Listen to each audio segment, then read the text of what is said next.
वाञ्छाकल्पतरुभ्यश्च कृपा सिन्धुभ्य एव च पतितानां पावनेभ्यो वैष्णवेभ्यो नमो नमः। जय श्री कृष्ण चैतन्य प्रभु नित्यानंद, जय अद्वैत गदाधर श्रीवासादि गौर भक्तवृंद। हरे कृष्णा कृष्ण कृष्ण हरे हरे, हरे राम राम राम हरे हरे।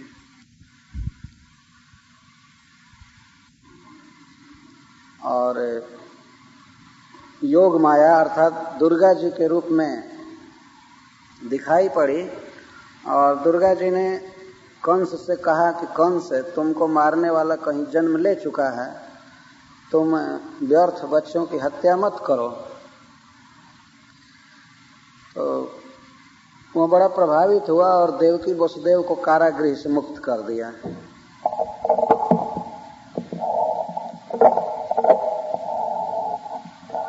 ढीला हो जाता है फिर नीचे चला जाता।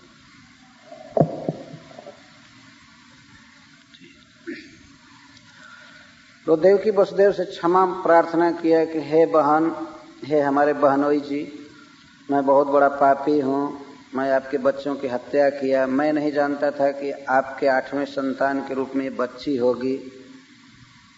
क्या करूं, देवताओं ने मुझसे पाप करा दिया। वे आकाशवाणी में कह दिए कि देवकी का 8वां गर्भ मेरा वध करेगा। और यहाँ तो देवकी का 8वां गर्भ मेरी इष्ट देवी हो गई। वो दुर्गा जी का भक्त था कंस। ये असुर लोग भी भक्त होते हैं लेकिन भगवान के नहीं, विष्णु के भक्त नहीं होते, दूसरे दूसरे देवी देवता के भक्त होते हैं। रावण शिव जी का भक्त था, हिरण्यकश्यप ब्रह्मा जी का भक्त था, कंस दुर्गा जी का भक्त था। भक्ति में कमी नहीं थी इन लोगों की, लेकिन ये सब दुराचारी थे और भगवान से द्वेष करते थे। तो कंस क्षमा मांगा, उसका हृदय बदल गया। लेकिन सवेरे मंत्रियों को बुलाया कि रात में ऐसी ऐसी घटना घट गई है, देवकी का 8वां पुत्र मेरा वध नहीं करेगा, न 8वां पुत्र हुआ, वो तो पुत्री हो गई, अब हम क्या करें। तो ये मंत्री बड़े दुष्ट थे, खल थे, देवताओं के प्रति उनका बड़ा द्वेष था। तो उन लोगों ने कंस को मंत्रणा दिया, कहा कि जब ऐसी बात है तो जितने भी 10 दिन के लड़के हैं, 10 दिन के बच्चे हैं या 10 दिन से कुछ अधिक के, लगभग 1 महीने के, उन सबको मार दिया जाए। क्योंकि दुर्गा देवी ने कहा है कि तुमको मारने वाला जन्म ले चुका है, तो यही जन्म कितना दिन लिया हुए होगा, तो 10 दिन का होगा या 10 दिन से ज्यादा का होगा। तो एक काम किया जाए कि इस मथुरा जिले के जितने भी लड़के हैं, जितने भी बच्चे हैं 10 दिन है 1 महीना का, उनका वध कर दिया जाए, उसी में से कोई एक होगा। कंस का हृदय बदल चुका था, लेकिन दुष्ट मंत्रियों के साथ बातचीत करने से उसका हृदय बदल गया। फिर वो बच्चों की हत्या की योजना बना लिया। ठीक है, जितने भी बच्चे 10 दिन के हैं या 10 दिन से ज्यादा के हैं, उन सबका वध कर दिया जाए। चिल्ड्रन किलिंग कमीशन बन गया और उसका अध्यक्ष प्रेसिडेंट बनी पूतना। उस पर सारी जिम्मेवारी दी गई। उसने कहा कि मैं कपट से सुंदरी स्त्री का वेश बनाकर जाऊंगी और अपने स्तनों में हलाहल जहर लगाकर जितने भी बच्चे हैं उनको मैं मार दूंगी आसानी से। ये उपाय बनाया गया। तो कंस स्वयं दुष्ट था ही और पूतना की दुष्टता का तो कहना ही नहीं। जिस दिन भगवान कृष्ण 6 दिन के थे तो वसुदेव जी नहीं, नंद महाराज गए थे कर देने के लिए कंस को मथुरा।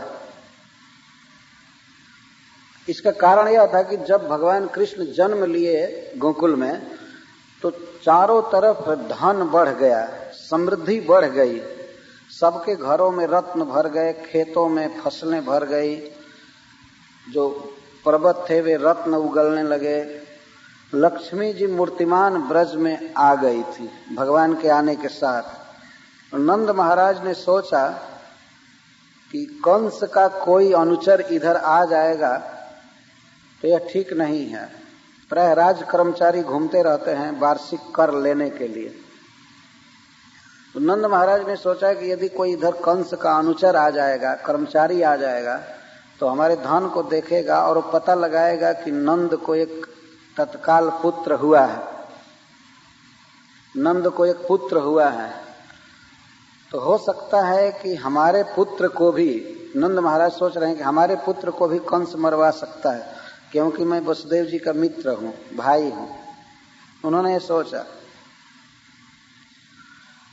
तो यह विचार करके वे ऐसा किए कि कई वर्षों का टैक्स क्यों नहीं मैं एडवांस जमा कर रहा हूं मथुरा, इसलिए कोई नहीं आएगा इधर।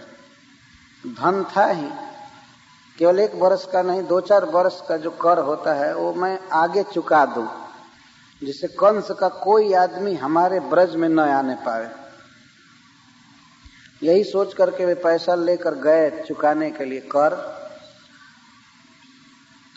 कुछ गोपों के साथ गए थे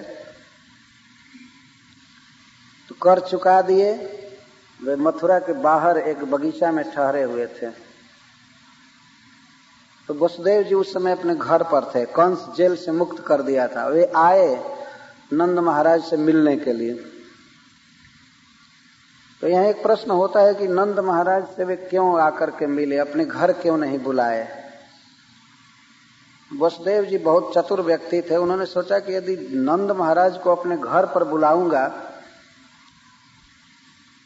तो देवकी एक स्त्री है, वो हो सकता है ये पूछ बैठे कि हम लोग आधी रात के समय जो बेटा पहुंचाए थे वो कैसा है, वो पूछ सकती थी।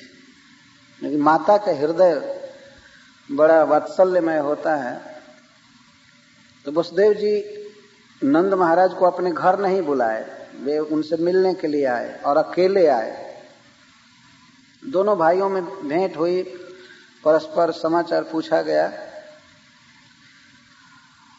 तो वसुदेव जी ने यह कह दिया कि आप जल्दी गोकुल जाइए, जल्दी लौट जाइए, क्योंकि गोकुल में उत्पात हो रहे हैं, बहुत बड़ा उत्पात हो रहा है। हम समझते हैं ज्यादा आवाज कर रहा है ना, ठीक है। अच्छा, हमें ऐसा लग रहा था कि ज्यादा। तो वसुदेव जी ने कहा कि गोकुल में उत्पात हो रहा है, आप जल्दी लौट जाइए, क्योंकि आप गोकुल के रक्षक हैं, राजा हैं। तो नंद महाराज तत्काल लौट गए। वसुदेव जी को इस बात का पता हो गया था कि कंस बच्चों को मारने की योजना कर लिया है और प्लान कर चुका है। इसलिए उन्होंने नंद बाबा से कहा कि आप जाइए जल्दी। तो यहां से एक कथा प्रारंभ होती है कि नंदः पथि वचः सौरे न मृषेते विचिंतयन् हरिम जगाम शरणम उत्पातागम शंकिता। नंद महाराज पथ में विचार कर रहे थे कि वसुदेव जी की बातें झूठी नहीं होती हैं। नंद पथि वचः सौरे न मृषा इति विचिंतयन्। सौरे वचः, सूरनंदन वसुदेव जी के वचन मृषा नहीं होते हैं, झूठे नहीं होते हैं। इति विचिंतयन्, यह विशेष चिंतन करते हुए जा रहे थे रास्ते में। तो जब अनिष्ट की आशंका हुई कि ब्रज में गोकुल में कुछ अनिष्ट हो सकता है, तो हरिम जगाम शरणम, वे भगवान श्री हरि की शरण में गए मन ही मन। हरिम जगाम शरणम उत्पात आगम संकित, उत्पात आगम संकित हरिम शरणम जगाम। तो यही दिव्य नीति है कि जब भी हमारे जीवन में कोई संकट आने की संभावना हो, कोई अनिष्ट होने वाला हो, तो भगवान का स्मरण करना चाहिए। वसुदेव जी मन ही मन भगवान की शरण लिए, हरिम जगाम शरण। ऐसा महाभारत में लिखा गया है कि जब द्रौपदी का वस्त्र हरण होना चालू हुआ तो उसे गुरु वशिष्ठ जी का एक वाक्य स्मरण आ गया। वशिष्ठ जी ने उसे बताया था कि बेटी, जब भी कोई महाविपद आवे, महान विपत्ति आवे, तो उस समय हरि का स्मरण करना चाहिए, भगवान विष्णु का स्मरण करना चाहिए, वे बचा लेते हैं विपत्ति से। ऐसा वशिष्ठ जी ने कहा था। तो द्रौपदी को अकस्मात यह स्मरण आ गया कि इस समय इस विपत्ति से बिना कृष्ण के मुझे कोई नहीं बचा सकता।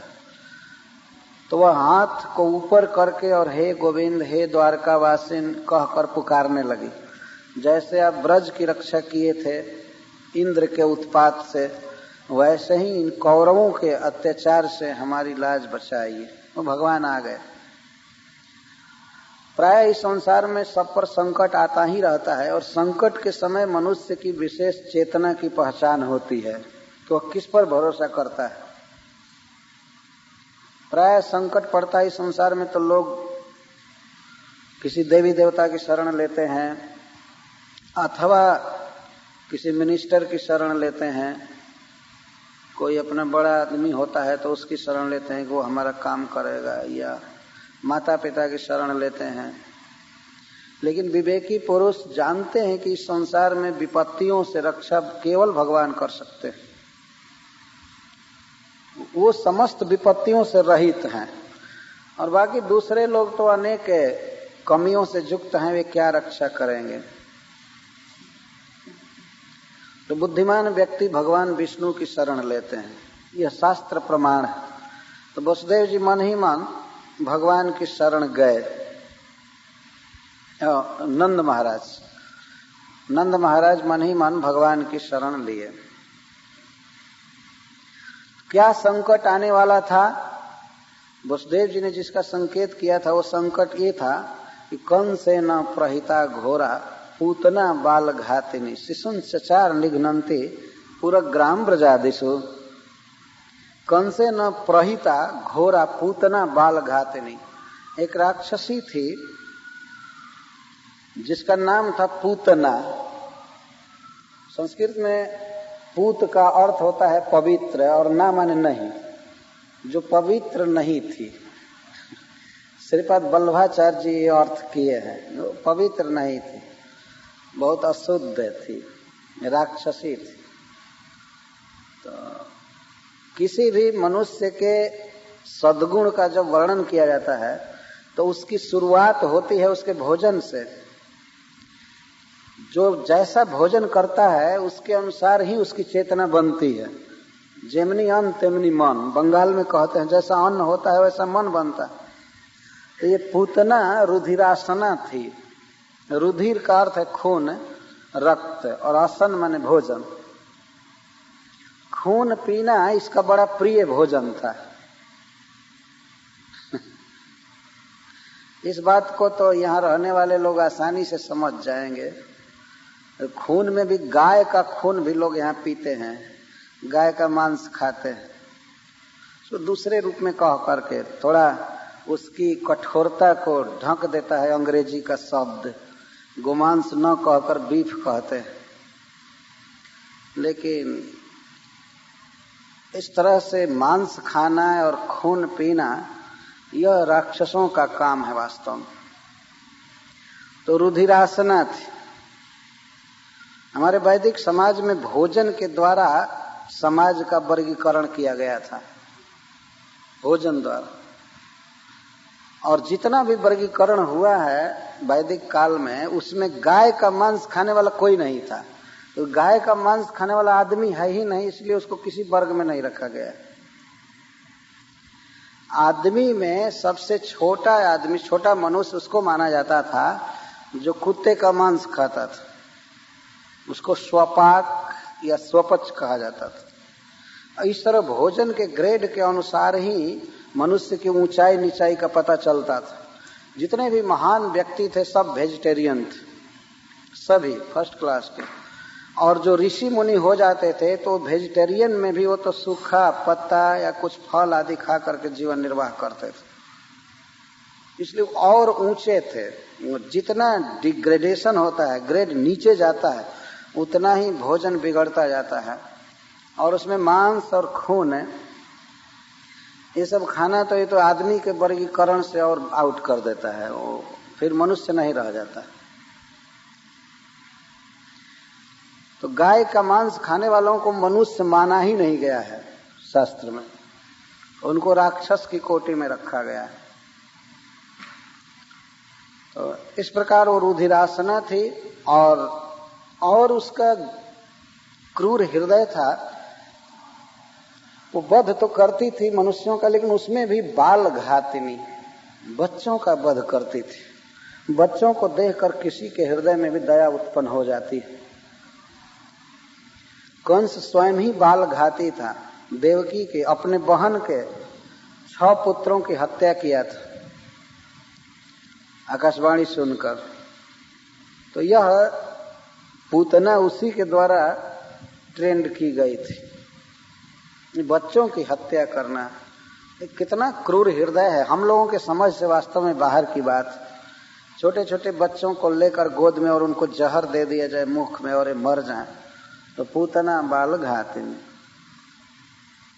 लेकिन बात थोड़ी कठोर लगेगी कि पूतना के से भी भयंकर राक्षसिनियां आजकल घर घर में हो गई हैं, जो अपने गर्भ को मारती हैं। पूतना कम से कम अपने गर्भ को नहीं मारी होगी। ये अद्भुत मनुष्य समाज में पतन हुआ है। और उसको भी ढक देते, गर्भपात न कहकर अबॉर्शन कहते। जो अंग्रेजी का शब्द है वो पाप के गुरुता को, कठोरता को ढक रहा है।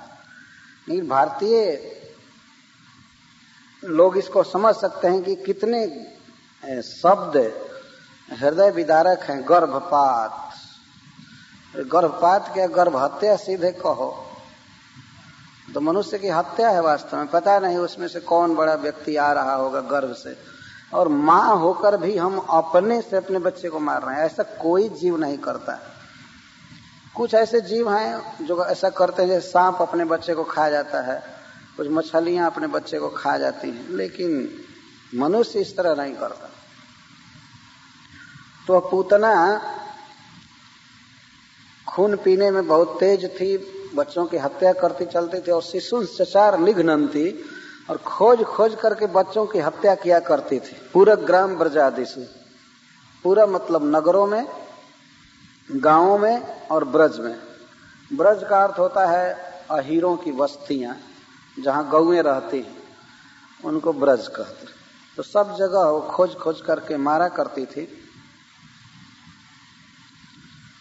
इस बात को सुनकर महाराज परीक्षित का शरीर कांप गया कि अरे वो ब्रज में भी पहुंचेगी।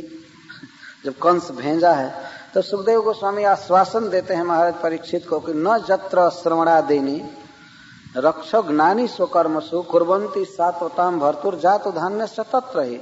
महाराज आप चिंता मत कीजिए, इन राक्षसों का या राक्षसियों का वहीं पर प्रभाव चलता है जहां भगवान श्री कृष्ण के यश का श्रवण और कीर्तन आदि नहीं होता।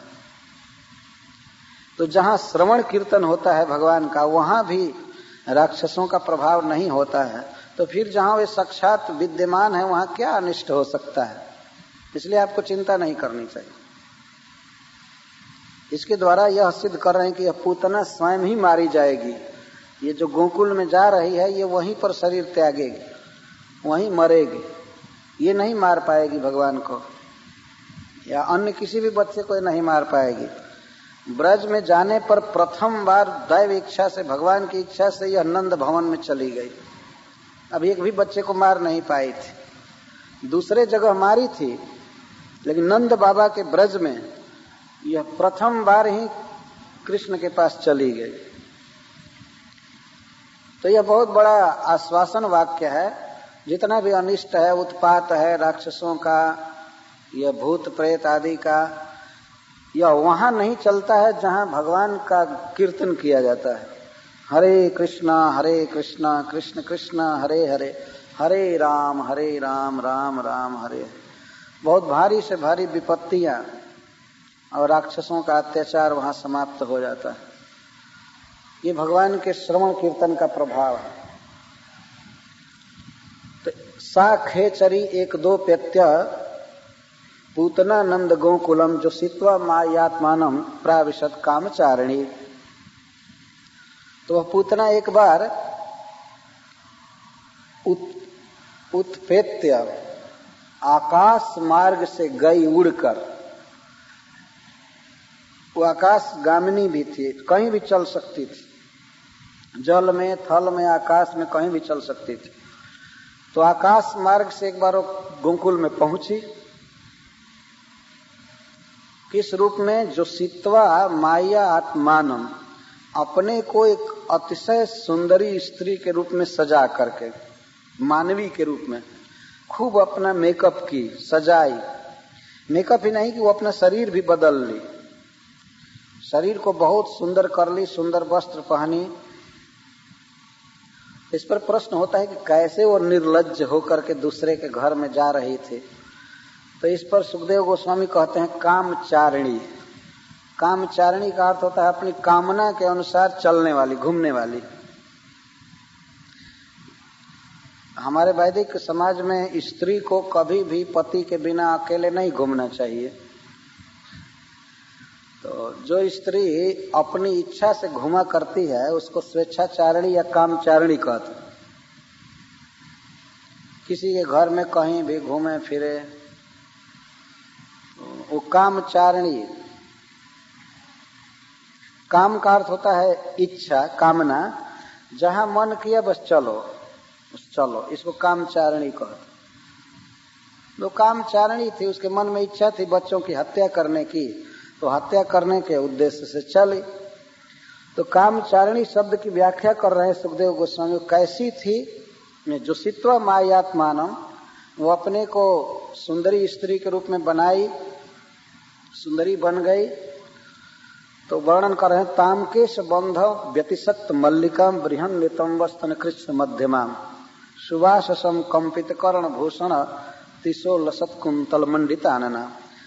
पूतना के सुंदर रूप का वर्णन सुखदेव गोस्वामी कर रहे हैं। केश बंध व्यतिशक्त मल्लिका, उसके केश बंध में, जूड़ा में मालती के पुष्प खोसे गए थे, मालती की माला धारण की थी। आज भी भारतवर्ष में, साउथ इंडिया में हम लोग देखते हैं स्त्रियां अपने जूड़ों में, अपने केश बंध में पुष्प धारण करती है। तो पूतना अपने केश बंधन में मालती के पुष्पों की माला धारण की थी। केश बंध व्यतिशक्त मल्लिका बृहन नितंब स्तन कृष्ण मध्यमा, उसके स्तन बड़े बड़े थे और बृहद, और उसके नितंब बड़े बड़े थे, लेकिन उसका मध्यमा, उसका मध्य प्रदेश मतलब कमर उसकी बहुत पतली थी, छीण कटी वाली थी। ये सुंदरी स्त्री का लक्षण है। और सुवाससम कंपित कर्ण भूषण, सुवाससम, वासह का अर्थ है साड़ी, कपड़ा, बहुत सुंदर कपड़ा पहनी थी, सुंदर वस्त्र पहनी थी, सुंदर साड़ी पहनी थी। और चलती थी तो अपने मुख को इधर उधर करते हुए चलती थी। तो कंपित कर्ण भूषण, उसके कानों के कुंडल हिल रहे थे। और कानों के कुंडल जब हिल रहे थे तो कुंडल का प्रकाश उसके कपोल पर और केश पर पड़ता था, इससे उसका मुख अतिशय सुंदर लग रहा था। मंडित आनना, अलंकृत मुख था इस तरह से। भगवान को दूध पिलाने जा रही, जहर पिलाने जा रही है, फिर भी इसका वर्णन किया जा रहा है। पूतना को सुखदेव गोस्वामी की आंख से देख लेना चाहिए। बल्गु स्मितापांग विसर्ग वीक्षितर मनो हरंतिम वनिताम ब्रजौकसाम। बल्गु का अर्थ है बहुत मधुर, मधुर मुस्का रही थी। हृदय में हलाहल जहर है, हृदय बहुत कठोर है, बच्चों को मारने जा रही है, लेकिन फिर भी ऊपर से खूब मुस्कुरा रही। स्त्रियों में बहुत कपट होता है, कभी भी कुछ भी बन सकती है। सभी स्त्रियों के लिए नहीं कह रहा हूं, दुखी होने की बात नहीं है, लेकिन जो स्त्रियां कपटिनी होती हैं वो पुरुषों से कई गुना कपट में तेज होती हैं। देखिए इसका वल्गु स्मित, वल्गु मतलब मधुर, मनोहर, स्मित मतलब मुस्कान। वल्गु स्मित, स्मित अपांग विसर्ग वीक्षित है। और वो तिरछी चितवन से देखती थी हंस करके किसी भी ब्रजवासी पर, तो कोई भी व्यक्ति के मन को खींच लेती थी। वो सोचते थे ओहो कितनी दयालु है और कितना सुंदर है, कहाँ से देवी है कि क्या है, कहाँ से आई है, ये तो मनुष्य लोक की है नहीं, मनुष्य लोक में कोई इतना सुंदर नहीं है। यहां तक सुखदेव गोस्वामी कहते हैं कि गोपियां तो मान ली, अमंसताम भोज करण रूपिणी गोप्य श्रियम दृष्टमिवागताम पतिम। जब गोपियों ने देखा, जसोदा की सखियों ने देखा इसको, तो उन लोगों ने तो अमंसत ऐसा मान लिया कि ये साक्षात लक्ष्मी जी हैं जो अपने पति को खोजती हुई यहाँ आई हैं। क्योंकि अम्भोज करेण, अम्भोज कमल को कहते हैं, लोटस फ्लावर। अम्भ का अर्थ होता है जल और ज माने जन्म। अम्भोज जल से जिसका जन्म होता है उसे कमल कहते हैं। अम्भोज करा, उसके हाथ में कमल का पुष्प था, उसको घुमा रही थी कमल का पुष्प। तो लक्ष्मी जी हाथ में कमल लेकर के चलती हैं। लक्ष्मी जी को पद्म हस्ता कहते हैं, ये कमल करा। तो गोपियों के मन में ये ऐसा भ्रम हो गया कि ये साक्षात लक्ष्मी जी हैं जो घूम रही हैं। तो पहले से ही ब्रज में धन बढ़ गया था, इसलिए गोपियों का अनुमान हुआ कि लक्ष्मी जी घूम रही हैं। तो जब लक्ष्मी जी घर में आई हैं तो उनको कौन रोके?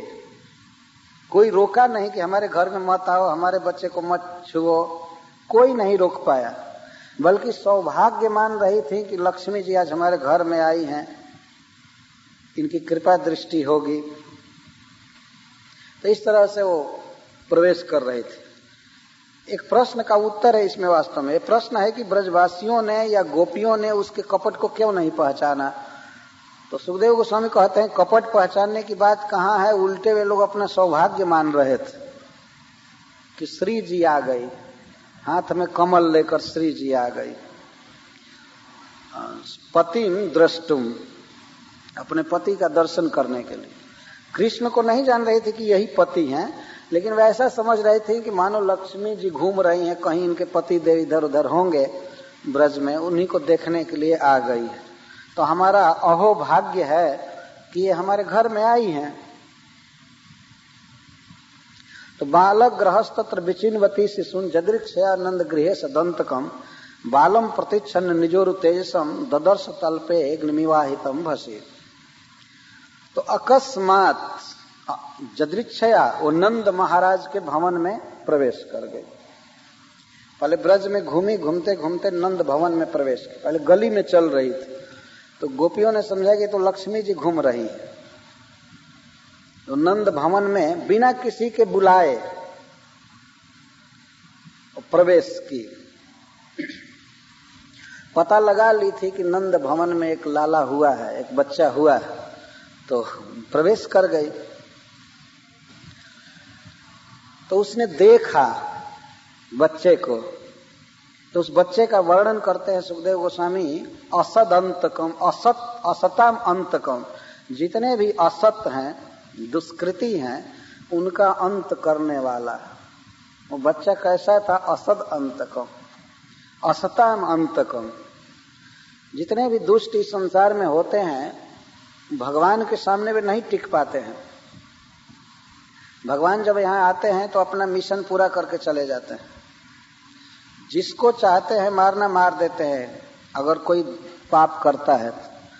ऐसा नहीं कि भगवान इतना कमजोर हो जाए कि उनको ही यहाँ आने पर मार दिया जाए। भगवान इतने कमजोर नहीं हैं कि वे धर्म प्रचार करने आवे और उनको ही फांसी पर चढ़ा दिया जाए। वे समस्त बल के निधान है।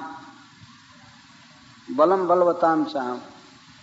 अब देखिए अभी 6 दिन के हैं ये, तो पूतना को मार देंगे केवल ओठों से और हाथ से और हथियार से नहीं, केवल ओठों से दबा देंगे उसके स्तन को और वो मर जाएगी।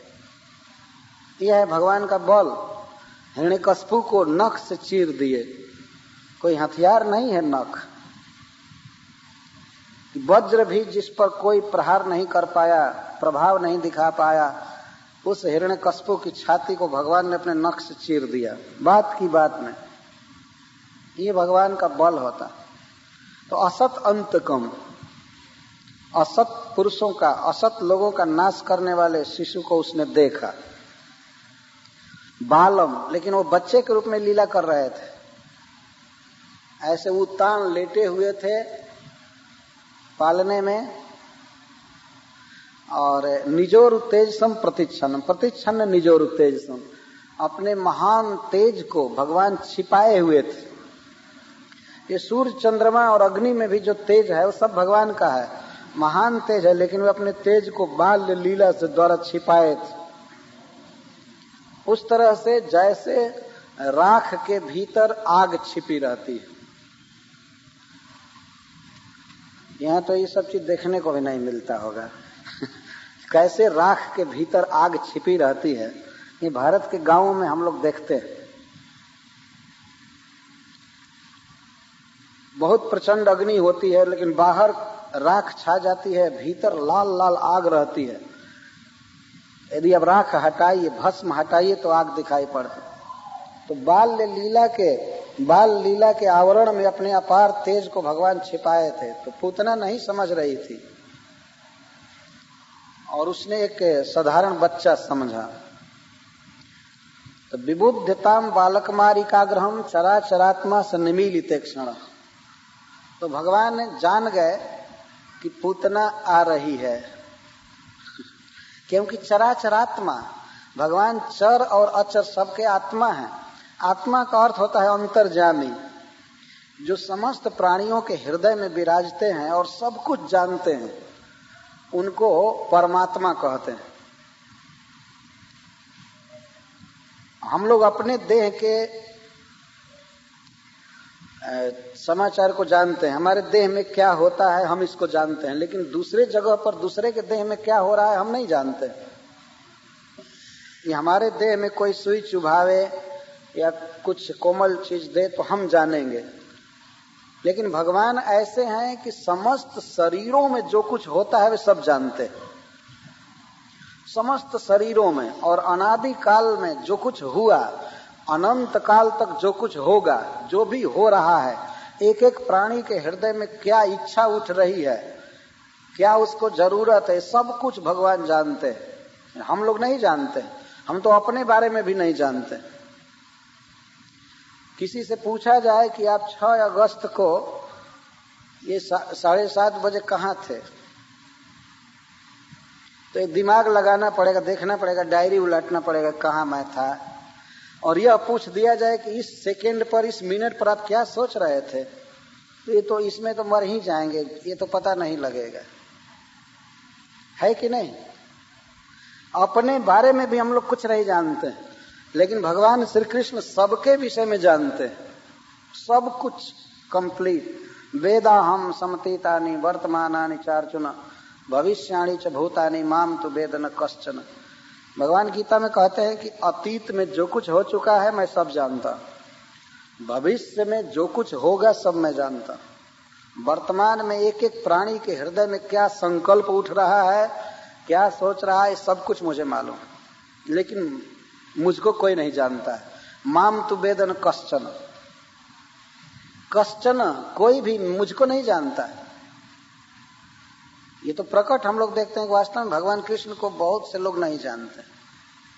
तो कहते हैं ईश्वर निराकार है, तो ये है तो वो है, पता नहीं कहाँ से पता लगा लिए ईश्वर निराकार है। ईश्वर तो गीता का वक्ता है, श्री भगवान वाच, ये श्री भगवान की वाणी है। तो वे कहते हैं मैं सब कुछ जानता हूं, और हम लोग तो अपने विषय में भी नहीं जानते, हम क्या सब कुछ जानेंगे। आजकल लोग वैज्ञानिकों को बड़ा श्रेय दे रहे हैं कि ये बड़े बुद्धिमान है, ये हैं वो हैं वो हैं, लेकिन किसी वैज्ञानिक से पूछिए कि तुम्हारे सिर में कितने केस हैं, वो नहीं बता पाएगा। अपने ही सिर में कितने केस हैं ये नहीं बता सकता है कोई।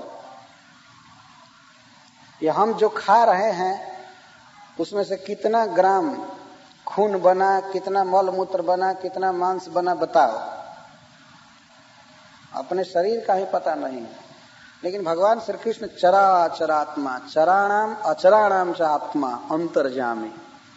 भगवान इस विश्व को भीतर से कंट्रोल कर रहे हैं, इसीलिए उनको अंतर्यामी कहते हैं। गर्भोदकशायी, कारणोदकशायी, गर्भोदकशायी, क्षीरोदकशायी, भीतर से विश्व को कंट्रोल कर रहे हैं, सबके हृदय में रहकर, समुद्र इस ब्रह्मांड के भीतर रहकर, प्रकृति के भीतर रहकर। इसको हम लोग प्रकट समझ रहे हैं, समझ सकते हैं। जो भी मोटर गाड़ियां हैं, व्हीकल्स हैं, उसको मनुष्य भीतर से कंट्रोल करता है,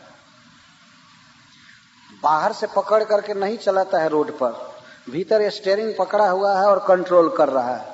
तो इसी तरह संपूर्ण विश्व को भगवान भीतर अंतर्यामी के रूप में रहकर कंट्रोल करते हैं, सबको कंट्रोल कर रहे हैं।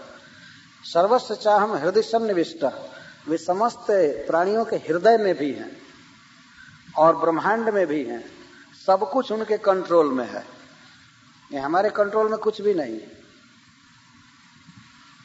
आदमी कह देता है इस समय शरीर हमारे कहने में नहीं है। प्राय लोग कहते हैं हमारा बेटा हमारे कंट्रोल से बाहर हो गया है, फिर भी सुप्रीम कंट्रोलर की शरण हम नहीं लेते। तो भगवान चराचरात्मा है, वे देख लिए कि पूतना आ रही है, तो वे आंख बंद कर लिए, देखे नहीं पूतना को, वो अपने मन में समझ गए कि पूतना आ रही है। तो मन में देखने का मतलब है भगवान प्रकट देख रहे हैं।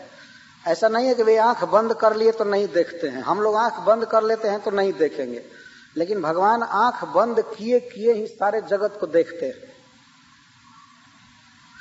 ये भगवान की विशेषता है। तो वे आंख बंद कर लिए।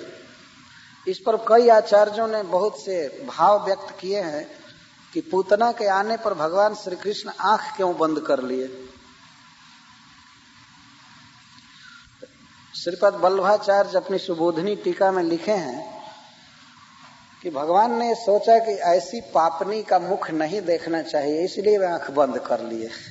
जो बच्चों की हत्या कर रहे थे, इसका मुख नहीं देखना चाहिए, तो वे आंख बंद कर लिए। एक भाव ये देते। और दूसरा भाव लिखा गया है कि भगवान ने ये सोचा कि अभी तो इस अवतार के प्रथम चरण में ही मुझे विष पीना पड़ा, तो विष पीने का काम तो शंकर जी का है।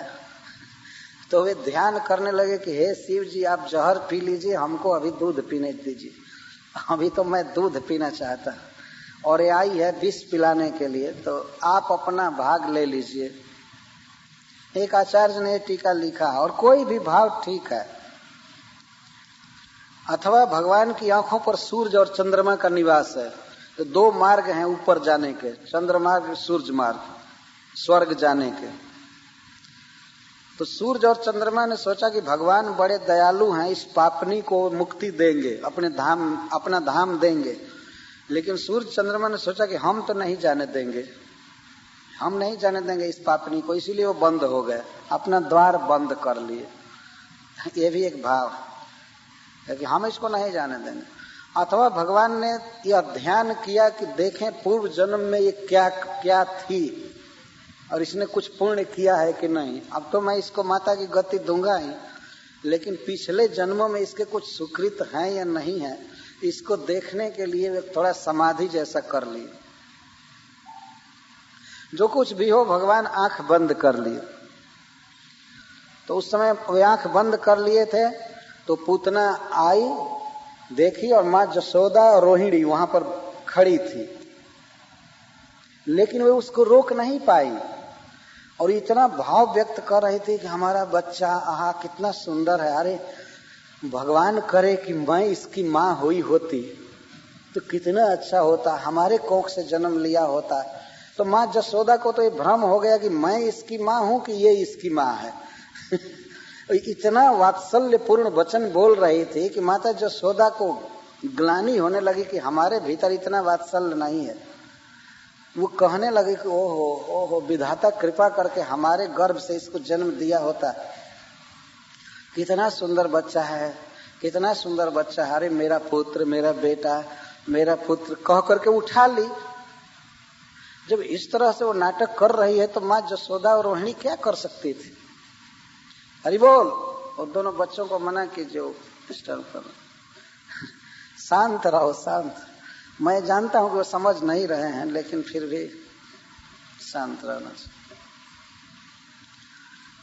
तो इस तरह के उसके हाव भाव को देखकर माँ जसोदा और माता रोहिणी दोनों बल्कि खुश थी। और वो आते ही उनसे पूछी नहीं, कहने लगी अरे तो मेरा बेटा रहा, हो सकता है कि पूर्व जन्म में मैं इसकी माँ रही होगी या आगे ये मेरा बेटा होगा। इस तरह की बात करते हुए बनाते हुए उठा ली, और परम सुंदरी थी ही। तो इस तरह से प्राय होता नहीं कि कोई भी स्त्री किसी बच्चे को उठावे और दूध पिलाने लगे। तो उठाई और दूध पिलाने लगी। प्राय नियम है कि जिस स्त्री को बच्चा होता है उसी के स्तनों में दूध होता है, और उसके स्तन में दूध था नहीं, केवल जहर स्मीयर की थी, लगाई थी। और ऐसा जहर कि होठों का स्पर्श होते ही बच्चा मर जाता, इतना भयानक जहर था। इसलिए इसमें दुर्जर और उल्बण शब्द का प्रयोग किया गया है। दुर्जर का अर्थ होता है जिसका प्रभाव कभी फीका नहीं होता है, और उल्बण का अर्थ है भयानक, स्पर्श मात्र से मार देने वाला, उसको हलाहल जहर का। इस जहर को भगवान शिव पिए थे। लेकिन भगवान शिव तो महादेव हैं, देवताओं में सबसे श्रेष्ठ हैं। उन्होंने उस जहर को कंठ में पचा लिया, भीतर नहीं जाने दिए और बाहर भी नहीं जाने दिए। पूरे समुद्र व्यापी हलाहल विष को एक तो वो अपने हाथ पर ले लिए, यह भी उनकी भगवत्ता का परिचय है। इस पूरे समुद्र में फैले हुए उस जहर के स्टॉक को अपने हथेली पर ले लिए और उसको पिए तो कंठ में धारण कर लिए। हम लोग एक बूंद पानी भी कंठ में नहीं रख सकते हैं, या तो उसको बाहर करना पड़ेगा या भीतर करना पड़ेगा। लेकिन ये है भगवान शिव का प्रभाव। महादेव कंठ को पचा लिए, जहर को पचा लिए कंठ में। लेकिन वो जहर इतना प्रभावशाली था कि उनके गोरे शरीर को काला कर दिया यहाँ पर कंठ, इसलिए उनको नीलकंठ कहते हैं। समग्र शरीर भगवान शिव का चंद्रमा के समान उजला है, लेकिन कंठ नीला है, काला हो गया। इस पर एक शिक्षा दी जाती है कि नीतिकार ने कहा है कि जैसे भगवान शिव विष को बाहर नहीं उगले और भीतर भी नहीं ले गए, वैसे ही दूसरे का दोष जब हम सुने, दूसरे की निंदा सुने, तो उसे न तो मन में स्मरण करना चाहिए, न वाणी से प्रचार करना चाहिए, बोलना नहीं चाहिए। जो सुना तो यहीं पचा लेना चाहिए। ये बहुत सुंदर शिक्षा है। बहुत से दुर्गुण दोष हमको सुनाई पड़ेंगे बड़े बड़े लोगों में भी, लेकिन मनुष्य का यह धर्म होता है कि वह उसका प्रचार न करे। सुन लिया वहीं पर जरा दे, जरयति। तो भगवान शिव उस जहर को पिए थे, तो पूतना उसी जहर को लगा कर आई थी, हलाहल जहर ले करके, और अपने गोदी में और स्तनों को निकाल कर मुख में डाल ही दी। और भगवान श्री कृष्ण अभी आंखें बंद किए थे, तो जब वो स्तन को पकड़वा रही थी, दे रही थी बच्चे के मुख में, तो बच्चा भी हाथ से पकड़ लिया। बच्चों का प्राय स्वभाव होता है अपनी माँ के स्तन को पकड़ करके पीते, तो बच्चा पकड़ लिया, लेकिन पकड़ा तो बहुत भारी जौक की तरह पकड़ लिया। अब अपने बल का आविष्कार करके खूब गाढ़म कड़ाभ्याम भगवान प्रपीड्यत प्राणै समम रोष समन्वितो पिबत। तो भगवान कृष्ण में रोष आ गया, क्रोध का आविष्कार किया, रोष आ गया, क्योंकि भगवान शिव का ध्यान किए थे कि आप आइए अपना हिस्सा लीजिए। तो भगवान शिव मूर्तिमान क्रोध है, तो वो भी आ गए थे जहर पीने के लिए। रोष का अर्थ यहाँ ये है, रोष के साथ पीने लगे। गाढ़म कराभ्याम, और हाथों से दबा करके, इतना जोर से दबाए कि दबाने से ही उसके स्तन फटने लगे, और इसके बाद ओठ लगाए, ओठों से दबाए तो प्राणों के साथ ही स्तन पीने लगे। जहर तो पी ही रहे थे, लेकिन भगवान ने मानो ये भाव व्यक्त किया कि केवल जहर पीने से मेरी तुष्टि नहीं होगी, तुम्हारा प्राण पहले पीऊंगा। और खींचने लगे जोर से, इतना जोर से होठ से दबा रहे थे। किसी भी यंत्र में उतनी ताकत नहीं है दबाने की जितना वो दबा रहे थे कड़ा। आजकल भारी भारी किरान कहते हैं, मशीन बनी होती, क्रेन्स। तो सारी दुनिया का क्रेन एक में मिला दिया जाए, सबकी शक्ति और वेद जितना दबाएंगे उससे कोटि कोटि गुना अधिक हाथों से भगवान उसको दबा रहे थे और ओठों से दबा रहे थे। और इस यंत्र में उतनी ताकत नहीं है दबाने की जितना वो दबा रहे थे कड़ा। आजकल भारी भारी किरान कहते हैं, मशीन बनी होती, क्रेन्स।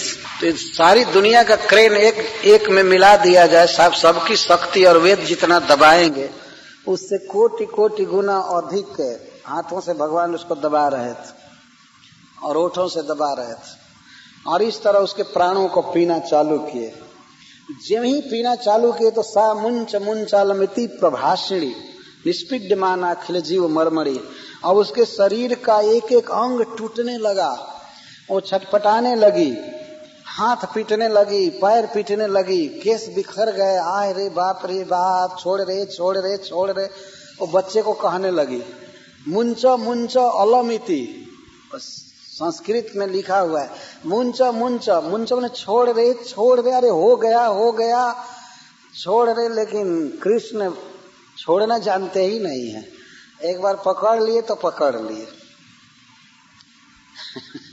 अलमिति, और वो करे अलमिति, अरे बहुत हो गया बेटा, बहुत हो गया, छोड़ रे। आई है पकड़वाने के लिए तो अब क्यों छोड़े, पूरा ग्रहण कर ली। इति प्रभाषिणी, बार बार बोल रही थी जोर से। प्रभाषिणी, प्रकर्षण भाषिणी, बार बार बोल रही थी और जोर से। विवृत नेत्रे चरणों भुजौ मुँह, उसकी आंखें बिल्कुल खुल गईं, बाहर आ गईं। भुजा और चरण बार बार छिपती और रुरोध। अंत में जोर से रोने लगी। आय रे बाप, मैं यह जानी होती कि ये बच्चा इतना भयानक है तो मैं मथुरा से नहीं आई होती। हाय रे दैव, हाय रे कंस, अरे पापी कंस। वो कंस को भी गाली देने लगी। मैं नहीं जानती थी, बाप रे बाप, इतना भयानक बच्चा इतना जोर से पकड़ा है, छोड़ रे छोड़ो। बच्चे को पीट भी रही थी हाथ से, ऐसे मारना चाहती थी, मार रही थी, छोड़ रे। भगवान एक जोंक की तरह पकड़ लिए थे, जलौका की तरह पकड़ लिए थे और छुड़ा रही थी, लेकिन इतना जोर से पकड़े थे वो छोड़ नहीं रहे थे। तो रो रही थी, रुरोध, वो उच्च स्वर से रोने लगी जोर से। तो उसके रोने की आवाज वज्रपात के समान हो रही थी, जैसे बिजली गिरती है, थंडर बोल्ट जैसा आवाज होता है, वैसे वो रो रही थी। तस्या स्वने नाति गभीर रंगसा सादुर महिद्यश्च चचाल सग्रहा रसा दिशश्च प्रतिरे दिरे जना पेतौ क्षितौ वज्र निपात संकया। वो जब बोल रही थी छोड़ दे छोड़ और रो रही थी, तो उसके गंभीर स्वर से, गंभीर नाद से पर्वतों के साथ यह पृथ्वी हिलने लगी। वॉइस में भी बहुत शक्ति होती है, आवाज में, वॉइस एक्टिवेटर। आजकल देखें मशीन जो आवाज से काम करने लगती है, टेप रिकॉर्डर है, ये है, बोलेंगे तो काम करेगा। आवाज में इतनी शक्ति है, हमारे आवाज में, हमारे स्वर में इतनी शक्ति है कि हम टेप रिकॉर्डर चालू कर सकते हैं। लेकिन पूतना के स्वर में इतनी शक्ति थी कि पृथ्वी हिलने लगी। साद्री, अद्री के साथ, पर्वतों के साथ पृथ्वी हिलने लगी और आकाश भी ग्रहों के साथ हिल गया, पूरा स्वर्ग उसके ध्वनि से। तो केश को, हाथ पैर आदि को बिखेर करके वह गिरी।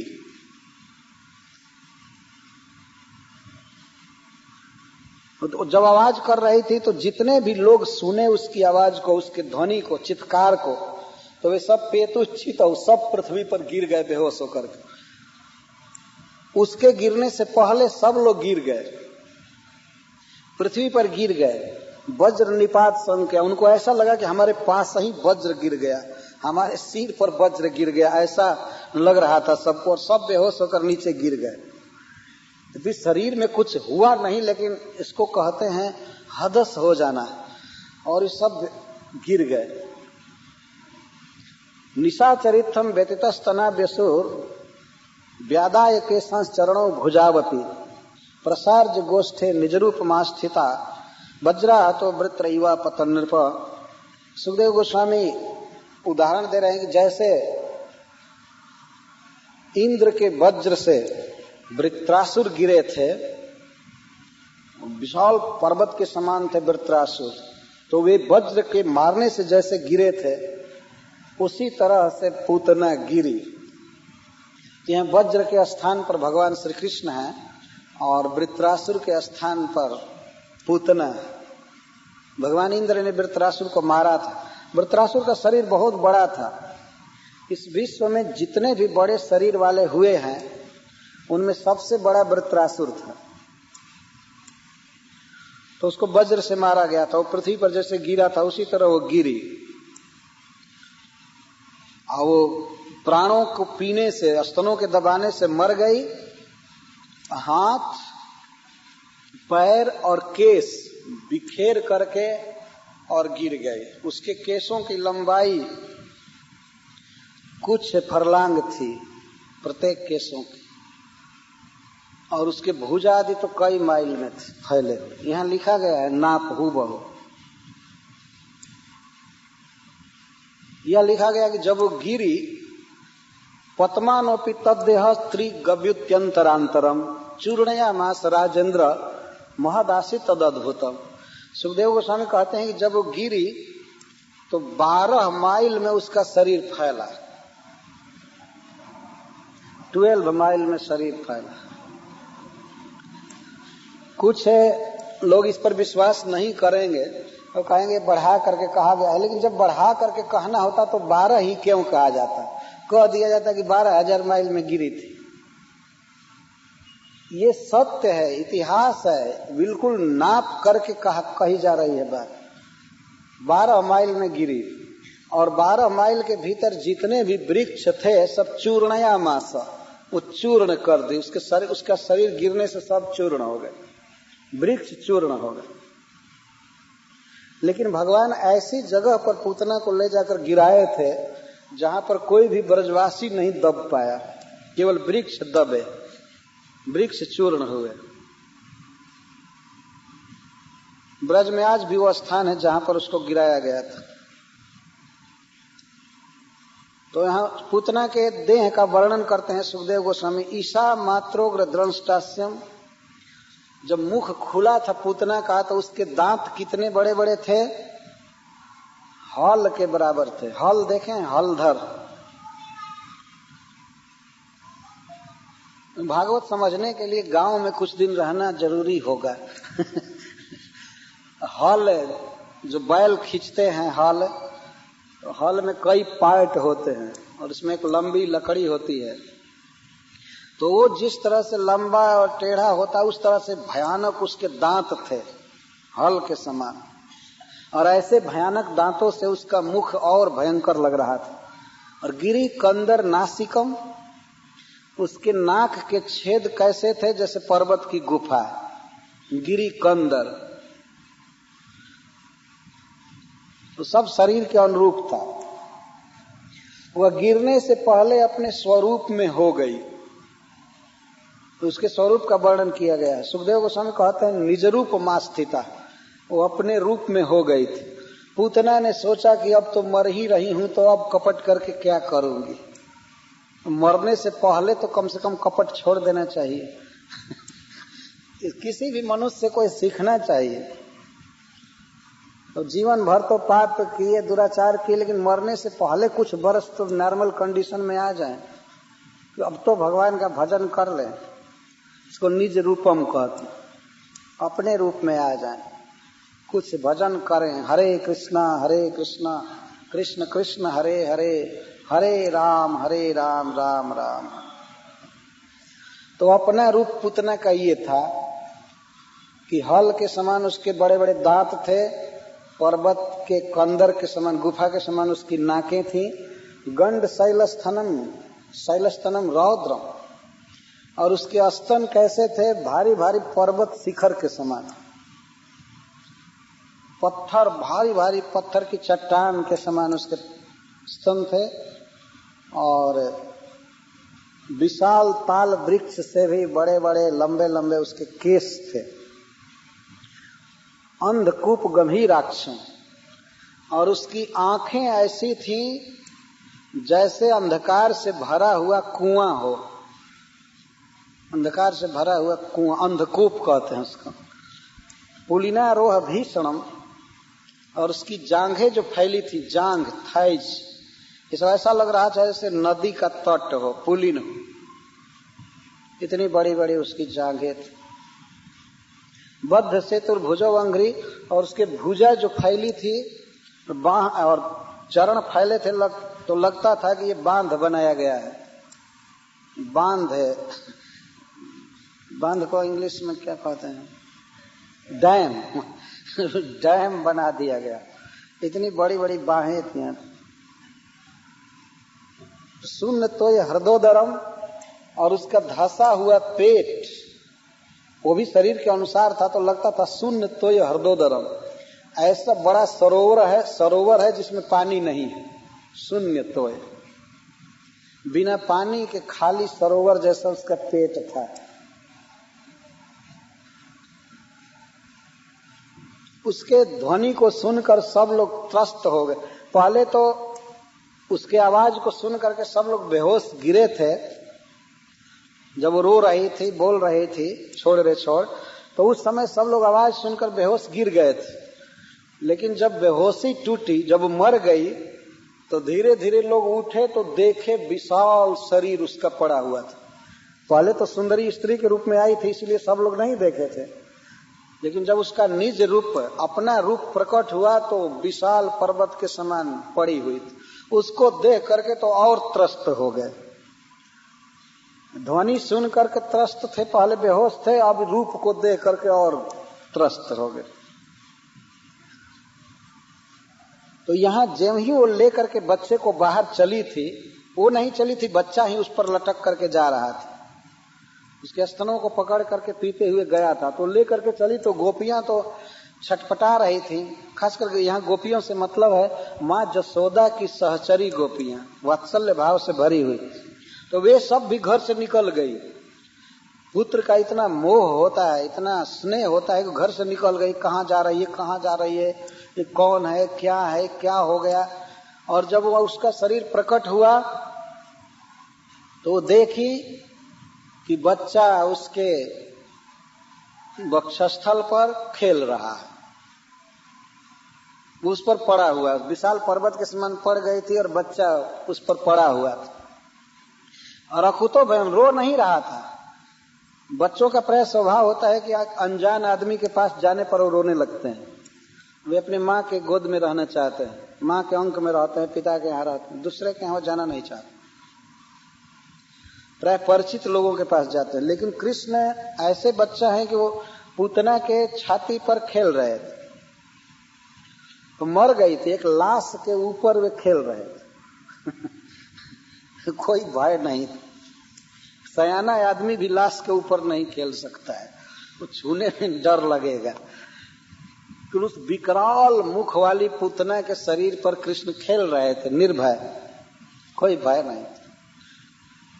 लेकिन जसोदा की सखियों को इतनी ममता थी कृष्ण में कि वे तत्काल गई और पूतना के देह पर चढ़ करके और बच्चे को उठा करके लाई। उस समय पूतना की भयानकता का ध्यान नहीं रहा, कृष्ण के प्रति इतनी आसक्ति है, इतना प्रेम है, स्नेह है कि उसके कारण वो विचार भी नहीं की कि पूतना भयानक है, क्या है। वो तो केवल कृष्ण को देख रही थी और जाकर उठा करके लाई। और जसोदा तो बेचारी वो तो मूर्छित होकर के गिर गई कि हमारा बेटा कहाँ गया। वो तो गिरी थी। कोई पुत्र को इस तरह से ले जाए कोई स्त्री, तो ये शोक की बात थी। तो जशोदा तो मूर्छित थी, क्योंकि गोपियां लाई, तुरंत ला करके जशोदा को दी। जशोदा और रोहिणी जी और सब मिल करके पहले बच्चे का स्वस्ति वाचन करने लगी स्वयं ही। तो सबसे पहले गाय का पूंछ डुलाया गया कृष्ण पर मंगल के लिए। गाय का पूंछ डुलाया गया। बच्चों को रोज गाय के पूंछ से सटाना चाहिए। तो खेद है कि कुकुर का पूंछ मिल जाएगा इधर, लेकिन गाय का पूंछ नहीं मिलेगा। किसी के घर में कोई गाय नहीं रहती है, कुत्ता रखने की छूट है। क्या ये तमाशा है वास्तव में। ये भगवान के शरीर पर भी गाय का पूंछ डुलाया जा रहा है, ये मंगल होता है। तो गोपुच्छ भ्रमणा देवी, गाय का पूंछ सटाया गया, सूप का कोना सटाया गया। सूप समझते हैं, सूप जो अनाज को फटकने के लिए होता है, कूड़ा कचरा को, वो बड़ा मंगलमय होता है। तो उसके कोने को सटाया गया कृष्ण के शरीर से, गाय का पूंछ सटाया गया। गोमूत्रेण स्नापयित्वा, तुरंत गाय के मूत्र में स्नान कराया गया कि कहीं कटा छटा होगा तो वो ठीक हो जाएगा। तो एक दवा है गाय का मूत्र।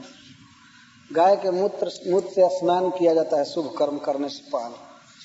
तो उस बच्चे को गाय के मूत्र से स्नान कराया गया। कहीं कोई राक्षसी काट दी होगी, कुछ की होगी, तो वो दवा होगी। और पुनर्गोरज सार्वभकम, और फिर गाय के खूर के रज से मला गया देह में। बच्चे के देह में गाय का रज मला गया, उसके गाय के खूर का रज धूली। ये सब मंगल के लिए, इसे सीखना चाहिए। अब कम से कम घर में गाय नहीं है तो कुत्ता तो नहीं रहना चाहिए, क्या जरूरत। या बनावटी गाय रखे, उसी का पूंछ घुमाना चाहिए बच्चे पर।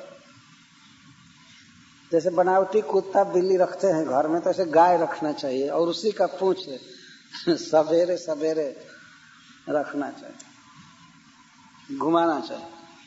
तो गाय का गोबर, गाय का रज, गोखुर रज, और गाय का मूत्र और गाय का पूंछ, ये सब मंगलमय है। तो इस तरह से तत्काल ये उपाय किया गया। इसके बाद अब विशेष रूप से कृष्ण के अंगों की रक्षा के लिए मंत्र पढ़ पढ़ करके गोपियां और रक्षा कर रही है, मंत्र पढ़ रही है। अव्याद जंघ्रीम मणिमांस तवजान वथोरु जज्ञोच्युतः कटिततम जठरम हयास्य। अव्याद अज, भगवान अजन्मा अज तुम्हारे दोनों चरणों की रक्षा करें। तो बच्चे के चरण पर हाथ रख रख कर अब कवच पढ़ रही है, अंग न्यास कर रही है रक्षा के लिए। तो तुम्हारे दोनों चरणों की भगवान अज रक्षा करे, और भगवान मणिमान तुम्हारे दोनों घुटनों की रक्षा करें। भगवान यज्ञ, दोनों उरु की रक्षा करें, जांघ की रक्षा करें। भगवान अच्युत कटी तट की रक्षा करें। भगवान हयग्रीव तुम्हारे जठर की पेट की रक्षा करें। जहां जहां वो बोल रही हैं तो हाथ रख रख कर कह रही हैं कि भगवान हयग्रीव तुम्हारे पेट की रक्षा करें। हृत केशव, केशव तुम्हारे हृदय की रक्षा करें। उरह ईश, भगवान ईश तुम्हारे छाती की रक्षा करें। ईनस्तु कंठम, भगवान ईन, ये भगवान विष्णु के सब नाम है, तुम्हारे कंठ की रक्षा करें। विष्णुर्भुजम, भगवान विष्णु तुम्हारे दोनों भुजाओं की रक्षा करें। मुखम उरुक्रम, तुम्हारे मुख की रक्षा भगवान उरुक्रम करें। और भगवान ईश्वर तुम्हारे सिर की रक्षा करें, ईश्वर कम। चक्री अग्रतः, ये तो शरीर की रक्षा करके अब दिशाओं में कौन कौन रक्षा करें ये बता रहे हैं। चक्री अग्रतः सहगदः हरिरस्तु पश्चात, चक्र धारण करने वाले, सुदर्शन चक्र धारण करने वाले भगवान तुम्हारी आगे रक्षा करें। सहगद हरिरस्तु पश्चात, हाथ में गदा लेकर भगवान हरि तुम्हारे पीछे रक्षा करें। त्वत्पार्श्यो धनुर्हृदि मधुआ जनश्च, और मधु दैत्य का वध करने वाले भगवान अर्जुन तुम्हारे उर की रक्षा करें, दोनों बगल में रक्षा करें। कोणे सुशंख उरुगाय, और कोण में चारों कोनों में भगवान शंख लेकर, भगवान उरुगाय शंख लेकर तुम्हारी रक्षा करें। ऊपरी उपेंद्र, तुम्हारे ऊपर भगवान उपेंद्र वामन देव रक्षा करें। तार्क्ष्यक्षित, गरुण जी पृथ्वी पर रक्षा करें। हलधर पुरुष समन्ता, भगवान हलधर सब ओर से तुम्हारी रक्षा करें। और फिर अब अंदर की रक्षा की बात करने लगी। इंद्रियाणी हृषिकेश, तुम्हारे इंद्रियों की रक्षा हृषिकेश करें। ये सब भगवान के नाम है। तुम्हारी इंद्र, तुम्हारी बेटा, तुम्हारी आंख जिंदगी भर काम करती रहे, तुम्हारा कान ठीक रहे, तुम्हारी इंद्रियां ठीक रहे, ये सब भगवान के प्रेयर से, प्रार्थना से इंद्रियां ठीक रहती हैं। हम लोग ये जानते हैं कि हम लोगों की इंद्रियों को केवल डॉक्टर ठीक रखेंगे, केवल क्लिनिक अटेंड करो बस सब ठीक रहेगा। भगवान की प्रार्थना में उससे ज्यादा शक्ति है। रोज भगवान से मांगना चाहिए, सूर्य भगवान से, भगवान विष्णु से, कि हमारे इंद्रियों को ठीक रखिए, हम आपको प्रणाम कर रहे हैं। जब भगवान की इंद्रियों के लिए भी प्रार्थना की जा रही है तो हमारे लिए तो कहना ही नहीं। उनकी इंद्रियां कभी खराब होने वाली नहीं है, लेकिन वात्सल्य भाव से गोपियां पढ़ रही हैं। इंद्रियाणी हृषिकेश, जब तक हमारा जीवन है हमारे इंद्रियों की बहुत आवश्यकता है। दिन पर दिन इंद्रियों की शक्ति कम होती जाती है। इंद्रियों की शक्ति मरने दम तक बनी रहे, इसके लिए भगवान से प्रार्थना की जाती है। इंद्रियाणी हृषिकेश प्राणा नारायणोवतु, तुम्हारे प्राण की रक्षा भगवान नारायण करे। प्राण मतलब इस श्वास संस्थान, इस शरीर में श्वास का बहुत बड़ा महत्व है। सारा शरीर ही वास्तव में हवा पर टिका हुआ है। ब्लड सर्कुलेशन, ये ब्लड प्रेशर जो डॉक्टर नापते हैं, इसमें सब कुछ हवा से वो काम होता है। बाहर भी हवा से ऐसे पंपिंग करके और वो नापते हैं, और भीतर भी हवा है। तो इसको प्राण कहते हैं, जो सांस चलता है, चलती है। तो सांस की रक्षा भगवान नारायण करें। श्वेत द्वीप पतिश्चित्तम, श्वेत द्वीप के स्वामी भगवान श्री विष्णु चित्त की रक्षा करें। मनो जोगेश्वरोवतु, भगवान जोगेश्वर मन की रक्षा करें। मन कभी पागल न हो, या मन विषयों में न जाए, संसार के भोगों में मन न जाए, भगवान में लगा रहे। इससे भगवान से प्रार्थना करनी चाहिए। तो जोगेश्वर भगवान मन की रक्षा करें। कृष्णी गर्भस्तु ते बुद्धि, भगवान कृष्णी गर्भ तुम्हारी बुद्धि की रक्षा करें। आत्मानम भगवान परह, और तुम्हारे आत्मा के अहंकार की रक्षा भगवान परमात्मा करें। अब किस स्थिति में कौन रक्षा करे इसको बता रही हैं। क्रीडंतम पातु गोविंदः, खेलते समय गोविंद तुम्हारी रक्षा करें। शयानम पातु माधव, सोई अवस्था में माधव भगवान तुम्हारी रक्षा करें। ब्रजंतम अव्याद वैकुंठ, चलते समय वैकुंठ भगवान तुम्हारी रक्षा करें। आसीनम त्वम श्रीपति, बैठी हुई अवस्था में श्रीपति भगवान रक्षा करें। भुंजानम यज्ञ भुख पातु, खाते समय भगवान यज्ञ भोक्ता, यज्ञ पुरुष भगवान रक्षा करें। खाते समय मतलब कोई गड़बड़ी खाने में जहर आदि से रक्षा करें। कोई गड़बड़ खा जाए तो उस समय रक्षा करें, खाने ही न दें, या खा भी लिए तो उसको पचा दें ठीक से।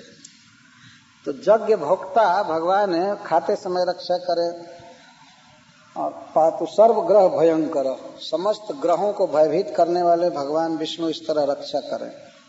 डाकिनी, जातुधानिया, कुष्मांड, जो बच्चों को दुख देते हैं, बच्चों को ग्रह पीड़ा देते हैं, भूत प्रेत पिशाच, जक्ष रक्ष विनायक, कोटरा, रेवती, ज्येष्ठा, पूतना, मातृका, या ये मृगी, उन्माद, अपस्मार, जो देह में, प्राण में, इंद्रिय में कहीं भी कोई रोग होते हैं, भूत प्रेत आदि, ग्रह बाधा, सब कुछ, ये सपना में देखा हुआ उत्पात, जो कुछ भी है वो भगवान का नाम लेने से नष्ट हो जाए। सर्वे नश्यंतु ते विष्णु नाम ग्रहण भीरव, ये सभी ग्रह और बाधाएं भगवान का नाम लेने पर डरते हैं। हरे कृष्णा कृष्ण कृष्णा हरे हरे, हरे राम राम राम हरे। तो गोपियां कह रहे हैं कि सब कुछ ठीक हो जाए भगवान विष्णु का नाम लेने से। तो इसके बाद वो कीर्तन करने लगी कृष्ण को सुखी करने के लिए। तो प्रतिदिन अपने अंगों को तो छू छू कर कम से कम हमें अपनी रक्षा करनी चाहिए। हम वैष्णव लोग जो धारण करते हैं तिलक, तो इसको न्यास कहते हैं। सिर पर श्री केशवाय नमः हम लोग कहते हैं। जब हमें शरीर भगवान को अर्पण करते हैं तो शरीर पर भगवान की दास्ता का चिन्ह धारण किया जाता है। हम सारा शरीर अर्पण करते हैं। यहाँ केशव भगवान विराजते हैं, नाभि पर नारायण, वक्षस्थल पर माधव और कंठ में गोविंद, यहाँ दाहिने में विष्णु, यहाँ मधुसूदन, त्रिविक्रम, वामन और श्रीधर, हृषिकेश, पद्मनाभ और दामोदर पीछे। इस तरह 12 स्थान है। तिलक किया जाता है तो भगवान को बैठाया जाता है शरीर पर। वास्तव में वे लोग धन्य हैं कि कम से कम 24 घंटे में 1-2 बार भगवान का मंत्र पढ़ करके और गोपी तिलक, गोपी चंदन धारण करते हैं। पता नहीं इस जिंदगी में इस शरीर पर हम लोग क्या क्या धारण किए। शरीर पर और शरीर में भी, शरीर में मुख के द्वारा मांस क्या क्या खाए शरीर अशुद्ध होता है, और बाहर भी पता नहीं क्या डिजाइन क्या फैशन धारण किए। अरे कुछ ऐसा धारण करना चाहिए कि ये भी पता लगे कि ये भगवान का हो गया। जैसे हिंदू समाज में, खासकर भारतवर्ष में, स्त्रियां चिन्ह धारण करती हैं। सौभाग्यवती नारी अपने ललाट पर कुमकुम धारण करती है, सिंदूर धारण करती है, तो सभी लोग देखकर समझ जाते हैं कि यह सौभाग्यवती नारी है, इसके पति हैं। तो इस तरह हम लोगों को भी देख करके दुनिया समझे कि हाँ ये भगवान का हो गया। इसे गर्व के साथ धारण करना चाहिए। एक बार मैं तिलक करके एक डॉक्टर के पास गया था, वो विदेशी डॉक्टर थे, न्यू ऑरलियंस। बेचारी एक नर्स से पूछने लगी, ऐसे मैं लेटा था तो पूछती है व्हाट इज दिस मार्क। वो पूछी तो मैं तो अंग्रेजी उतना जानता नहीं था। मैं कहा दिस इज होली क्ले। मैं कहा दिस इज होली क्ले। तो इतने पर भी बेचारी कुछ कही नहीं, तर्क नहीं की। अच्छा आओ this is Holi clay, Holi clay. तो जिज्ञासा होती है क्या है ये पेंट क्या है शरीर पर। लोग पूछते हैं व्हाट इज दिस पेंट। हम लोग बताते हैं कि ये भगवान का मंदिर है। ये मंदिर की 2 दीवालें हैं, 2 वाल्स हैं, और तुलसी के आकार में ये नींव है मंदिर का। तुलसी के आकार में नाक पर उतरता है तिलक, इसमें भगवान विराजते हैं। तो सौभाग्य है हम लोगों का कि धारण करते हैं। जैसे कोई सौभाग्यवती नारी गर्व के साथ कुमकुम धारण करती है। भारतवर्ष में ये देखा गया, जब भी अपना श्रृंगार करती है तो सवेरे वह कुमकुम धारण करती है, ताजा करती है। उसके मन में एक बहुत भारी प्रसन्नता होती है कि मैं किसी की हूं, मैं किसी की हो चुकी हूं। और दूसरे लोग भी देखते हैं तो श्रद्धा करते हैं कि यह किसी की परिणीता पत्नी है, विवाहिता पत्नी है, श्रद्धा का भाव उदय होता है। तो यह है चिन्ह। जैसा कि आप इस लीला में देख रहे हैं, भगवान श्री कृष्ण को भी 12 तिलक किया गया, लेकिन वो तिलक किया गया गाय के गोबर से। भगवान श्री कृष्ण का तिलक गाय के गोबर से किया जा रहा था। गाय के गोबर से तिलक करके और वो पढ़ रही थी श्री केशवाय नमः। और बच्चा स्वयं केशव है, वो खुद ही है, लेकिन वो चुपचाप अनजान की तरह लीला कर रहे थे। उनकी रक्षा उनके नाम से की जा रही है। तो इससे सिद्ध हुआ कि भगवान से भी भगवान का नाम बढ़कर है। हरे कृष्णा कृष्णा कृष्णा हरे हरे, हरे राम राम राम। इसलिए प्रतिदिन नियम बना करके नाम जप करना चाहिए। कुछ राउंड्स जप करना चाहिए, नियम बना लेना चाहिए। इस तरह भगवान की भी रक्षा की जा रही है। ये बहुत सुंदर प्रसंग है, ये भगवान की रक्षा का प्रसंग। पहले हमारे वैदिक के समाज में सब प्रचलित थी बातें। आजकल के लोग तो इसको जान ही नहीं सकते हैं कि गाय का गोबर क्या है और कैसे है। खोजने पर भी गोबर नहीं मिले। कुत्ता का गोबर तो पार्क में जहां तहां मिल जाएगा, लेकिन गाय का गोबर खोजने पर भी नहीं। ये बिल्कुल भिन्न कल्चर है बिल्कुल उल्टा इधर का। लेकिन ये सब बातें बता रही हैं, इनसे सिद्ध होता है कि गाय का हमारे जीवन में बहुत महत्व है और सबसे अधिक महत्व हमारे जीवन में भगवान नाम का है। भगवान का नाम हमारे साथ होना चाहिए। हम लोग भी और कुछ भी नहीं करते हैं वास्तव में, कुछ भगवान का नाम ले लेते हैं, बस यही काम, और इसी से लोग आदर भी करते हैं। भगवान के नाम में बहुत शक्ति है, तो भगवान का नाम जपना चाहिए। और भगवान के मंदिर में रोज जाना चाहिए, जिससे भगवान हमको देखें। भगवान हमें देखते हैं, केवल हम ही भगवान को नहीं देखते। वृंदावन में एक सूरदास जी थे, मानव सेवा संघ के संस्थापक स्वामी शरणानंद महाराज। तो वे बांके बिहारी जी के मंदिर में रोज जाते थे और सूर थे दोनों आंखों के, लेकिन नियम से जाते थे बांके बिहारी के मंदिर में। तो एक बार कुछ नवजुवकों ने व्यंग किया कि स्वामी जी, सब लोग तो भगवान का दर्शन करने जाते हैं, आप क्यों जाते हैं रोज? तो स्वामी जी कहे कि और सब लोग बांके बिहारी को देखने जाते हैं, लेकिन मैं इसलिए जाता हूं कि बांके बिहारी हमको देख ले कि हमारा सेवक हाजिरी दे गया मैं इसलिए आता हूं कि वो देख ले कि हमारा सर्वेंट, हमारा दास एक बार आया, हाजिरी दे दिया। तो वो लोग लज्जित हो गए सुनकर। तो वास्तव में मंदिर में केवल हम भगवान को नहीं देखते हैं, भगवान हमको देखते हैं। तो उनके देखने से शरीर में रोग नहीं होता है। पहला लाभ तो ये है भगवान जिस पर कृपा करके देख दें तो वो सुखी रहेगा, वो समृद्ध रहेगा, उसके जीवन में कोई अभाव नहीं हो सकता है। तो अपने घर में भी ठाकुर जी का चित्र रख करके या मूर्ति रख करके रोज उनके सामने जाना चाहिए।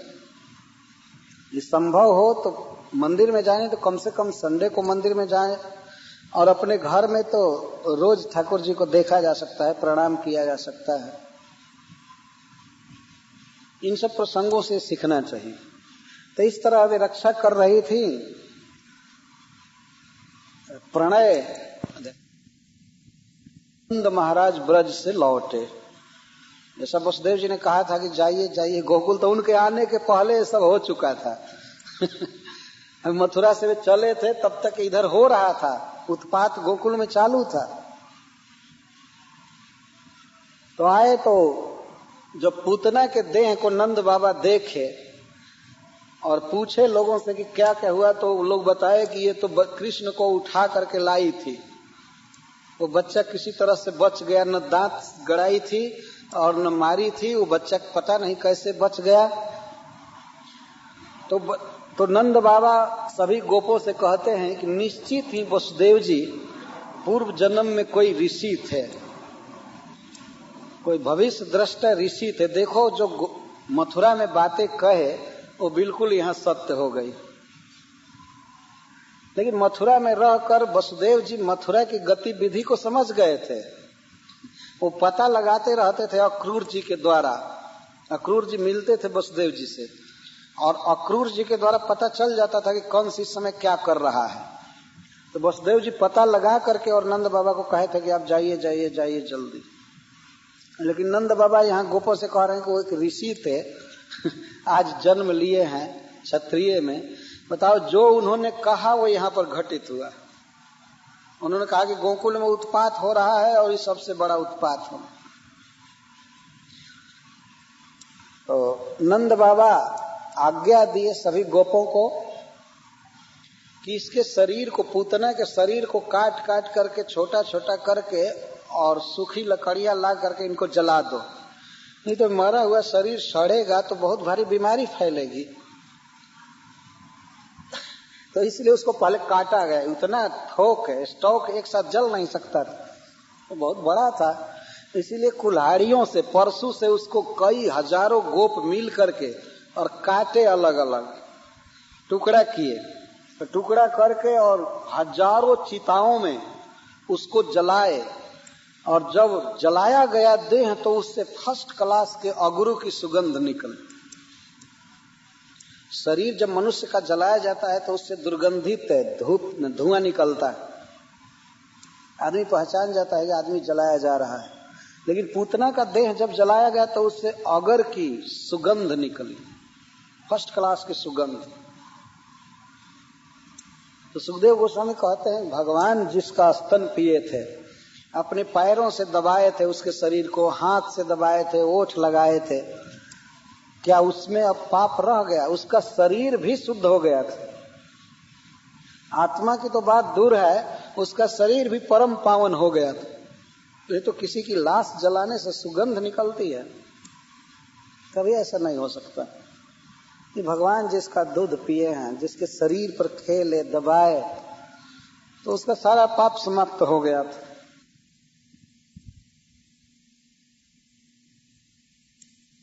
जैसे हम आग को छू रहे हैं लेकिन हम नहीं जानते हैं कि ये आग है, तो आग तो अपना धर्म छोड़ेगा नहीं। आग का धर्म है जलाना, वो तो जलाएगा। उसी तरह से भगवान का नाम अपना काम करेगा, इसको वस्तु शक्ति कहते हैं। इसको संस्कृत के श्लोक में कहा गया है कि जैसे स्वाति नक्षत्र का बूंद होता है, जल मेघ से गिरता है, स्वाति नक्षत्र जानते हैं, तो यदि वह तप्त लोहा पर गिरे, लाल तप्त लोहा पर गिरे, तो गिरते ही उसका नामो निशान मिट जाता है, पता भी नहीं चलता क्या हो गया जल। वो फन से गिरकर जल कर वाष्प बन जाता है यदि तप्त लोहा पर गिरा तो। और वही जल यदि कमल के पत्ता पर गिरेगा तो मोती की तरह चमकने लगता है। और यदि समुद्र के सीपी में गिर जाए, सी शेल में, समुद्र के सीपी में गिरे तो मोती बन जाता है। तो 3 जगह पर गिरने से उसकी 3 गति हो जाती है। तो लाल लोहा अपनी स्वरूप शक्ति रखता है, कमल का पत्ता अपनी शक्ति रखा और सीपी अपनी शक्ति रखा। वो जल चाहे जैसे भी गिरे, लेकिन सीपी में गिरेगा तो उसको मोती होना ही है। उसी तरह से चाहे मन की दशा कुछ भी हो, हम यदि भगवान को प्रणाम कर रहे हैं, प्रसाद खा रहे हैं, उनका नाम ले रहे हैं, तो हमारा हित होगा ही। भगवान का नाम हमारा हित करेगा और हमारे मेंटल कंडीशन की परवाह नहीं करता। इसीलिए भगवान नाम जप की इतनी महिमा। तो पूतना का चाहे मनोभाव कुछ भी रहा हो, वो कृष्ण को मारने गई थी, जहर लगाकर गई थी, बहुत कपट करके गई थी, लेकिन किस वस्तु के पास गई थी ये मुख्य महत्व रखता है। किसके पास गई थी? वो गई थी साक्षात परब्रह्म भगवान के पास। तो उनका भी अपना सद्गुण है, अपना उनका कुछ स्वभाव है, वे अपने स्वभाव से उसका हित किए। जैसे लोहा गर्म है, अपने स्वभाव से पानी को खत्म कर दिया, सीपी अपने प्रभाव से मोती बना दिया उस जल को, पानी को। तो भगवान में अपना जो प्रभाव है क्यों छोड़ेंगे? जब एक प्राकृत वस्तु भी अपनी वस्तु शक्ति को नहीं छोड़ती है, तो भगवान में तो अनंत सद्गुण है और उनके सद्गुणों में महान करुणा एक अपना विशिष्ट महत्व रखता है। उनमें अपार करुणा है। तो वह करुणा किसी कारण से नहीं होती है कि हमको कुछ कोई दिया, हमारा आदर किया तब करुणा उत्पन्न होगी, नहीं। जैसे कस्तूरी से सहज सुगंध निकलती रहती है, चंद्रमा से शीतलता निकलती रहती है, सूर्य से प्रकाश निकलता रहता है, तेज निकलता रहता है, वैसे ही भगवान से सहज करुणा, सहज सद्गुण निकलते रहते हैं। तो पूतना के मानसिक दशा पर भगवान ने कोई विचार नहीं किया। वे अपने सद्गुण से पूतना को अपनी मां बना लिए अपनी नित्य लीला में। उन्होंने केवल यही देखा कि ये मुझे स्तन पिलाने के लिए आई है, बस। कृष्ण कभी डार्क साइड नहीं देखते, ब्राइट साइड देखते। उन्होंने भाव नहीं देखा पूतना का। यह वस्तु शक्ति है, कुछ भी हो मेरे पास आई है ना, तो अपना स्वभाव लेकर मेरे पास आई है, वो अपना स्वभाव नहीं छोड़ी, मैं क्यों अपना स्वभाव छोड़ूंगा। यह है भगवान का स्वभाव। हम लोग सुने हैं कि एक महात्मा एक बार नदी में स्नान कर रहे थे, तो एक बिच्छू बहता हुआ आया नदी में, बिच्छू स्कॉर्पियन, तो उसको वो उठा करके नदी के तट पर ले जाना चाहते थे, उधर रख दे, वो बह रहा था बिच्छू वृश्चिक, लेकिन उनके हाथ में वो डंक मार दिया, महात्मा के हाथ कांप गया, वो फिर गिर गया, तो फिर उठाए, और जब उठाते थे तो वो डंक मारता था, बिच्छू का जहर व्याप्त होने लगा शरीर में, फिर भी महात्मा उठा रहे थे। तो किसी ने कहा कि ये क्या कर रहे हैं, वो अपना स्वभाव, उसका स्वभाव वो डंक मार रहा है, उसका वो स्वभाव ही, उसको मरने दीजिए, छोड़ दीजिए, जल की धारा में बहने दो, आप निकलिए। तो वो कहे कि जब एक बिच्छू भी अपना स्वभाव नहीं छोड़ रहा है तो हम क्यों अपना स्वभाव छोड़ें। हमारा स्वभाव है इसकी रक्षा करना। अंत में वे विजयी हुए, ले जा करके बाहर रख दी। इसको वस्तु शक्ति कहते हैं। पूतना के उद्धार में भगवान का अपना सद्गुण दिखाया गया कि भगवान ने अपने प्रभाव से उसका हित किया, और हित में भी हित के अपने धाम में उसे अपनी नित्य मां बना लिए। उसका वे स्तन पीते रहेंगे अनंत काल तक। धात्री गति दिया भगवान, जननी गतिम। यहाँ सुखदेव गोस्वामी कहते हैं, पूतना लोक बालग्नि राक्षसी रुधिरासना जिघ्रांसयापि हरे स्तनम दत्वाप सद गतिम, और जननी गतिम आगे कहते हैं, जननी गति दिए। माँ जसोदा को जो सौभाग्य भगवान ने दिया है वह सौभाग्य पूतना को दिए। यह है भगवान का गुण। भगवान श्री कृष्ण के इस गुण को सुनकर सुखदेव गोस्वामी भक्त हो गए। वो 2 श्लोक सुने थे, एक भगवान के सौंदर्य का वर्णन करने वाला श्लोक, जब वृंदावन कृष्ण प्रवेश करते हैं, वृंदावन में प्रवेश कर रहे हैं सखाओं के साथ बांसुरी बजाते हुए गाते हुए, तो कृष्ण के रूप को, सौंदर्य को सुनकर और कृष्ण की अकारण करुणा को सुनकर, ये पूतना उद्धार को सुनकर सुखदेव गोस्वामी अपना जीवन कृष्ण को दे दिए। नहीं तो पहले वे निर्विशेष ज्योति में आसक्त थे, इन भगवान के इन गुणों को सुनकर वे आसक्त हो गए। तो यह है भगवान का स्वरूपगत विशेषण, स्वरूपगत गुण है। पूतना को इस तरह से वे अपने धाम में मां बनाए। जब सुखदेव गोस्वामी यहाँ कहते हैं, पूतना लोक बालघ्नि राक्षसी रुधिरासना। पूतना का जीवन देखा जाए तो उसके जीवन में कोई सुकृत नहीं था, राक्षसी थी, जन्म भी खराब, और रुधिरासना, भोजन भी, आचार विचार सब कुछ कंडम था, सब कुछ खत्म था उसका। लोक बालघ्नि, हृदय इतना क्रूर था कि बच्चों की हत्या करती थी। प्राय राक्षस भी बच्चों की हत्या नहीं करते, उनको कुछ दया आ जाती, लेकिन यह तो ऐसी थी कि केवल बच्चों की हत्या करती थी। लेकिन जिघांसयापि हरे स्तनम दत्वाप सदगति, मारने की नियत से भगवान को अपना स्तन दे करके सदगति प्राप्त करती, साधुओं की, भक्तों की गति प्राप्त की। हरे स्तनम दत्वा। तो इस पर सुखदेव गोस्वामी कहते हैं, किम पुनः श्रद्धया भक्त्या कृष्णाय परमात्मने जच्छन प्रियतमम किमनु रक्ता स्तन मातरो यथा।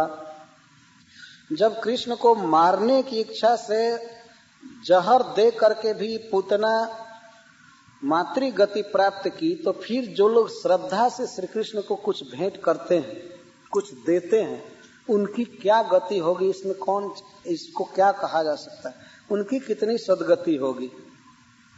किम पुनः श्रद्धया, और वो भी प्रियतमम, अपनी प्रिय वस्तु कोई अर्पित करे भगवान को, फिर क्यों नहीं उसको वे अपना बनाएंगे।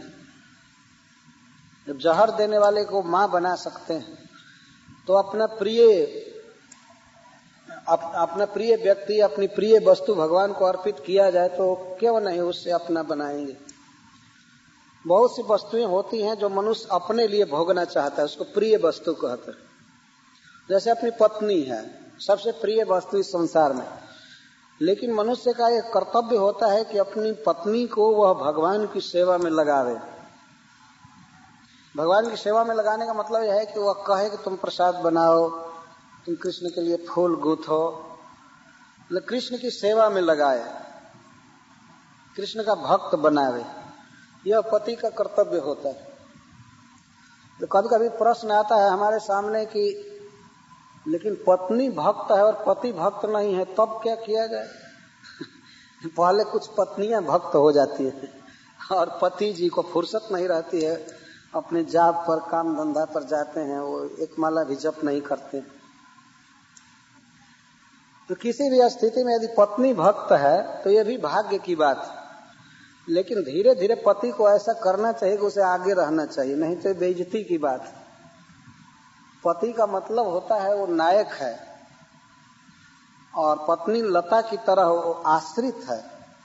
आश्रय को हमेशा बलवान रहना चाहिए। इसके पीछे कुछ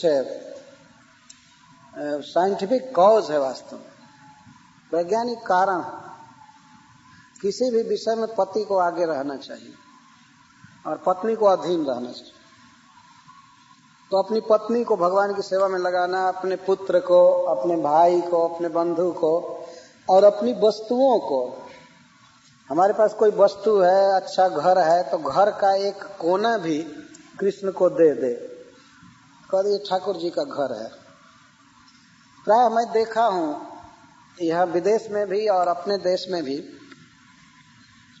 कि लोग भगवान कृष्ण के लिए या देवी देवताओं के लिए एक घर रखते हैं छोटा सा, कहते वो भगवान का घर है। मैं बेटन रूज में एक दिन एक व्यक्ति के पास गया था, तो मैं प्रणाम किया। बाहर घर में चित्र रखा हुआ था, तो एक छोटी लड़की थी, वो उत्तर भारत की थी, छोटी सी बेटी। वो हमसे कही कि भगवान का घर उधर है, आप इधर क्यों प्रणाम कर रहे हैं? मैं कहा ठीक है, यहाँ भी भगवान है, चलता हूँ। तो छोटी सी बच्ची बताई कि भगवान का घर उधर है। तो मैं गया, वहां प्रणाम किया। वहां कृष्ण बलराम थे और भगवान के साथ साथ कुछ देवी देवता की भी मूर्तियां थी। आदर करना चाहिए देवी देवताओं का भी, लेकिन भगवान के बराबर नहीं रखना चाहिए, उनसे अल्टर में नीचे रखना चाहिए। तो इस तरह हम बहुत अच्छा घर बनाए हैं, तो उसमें घर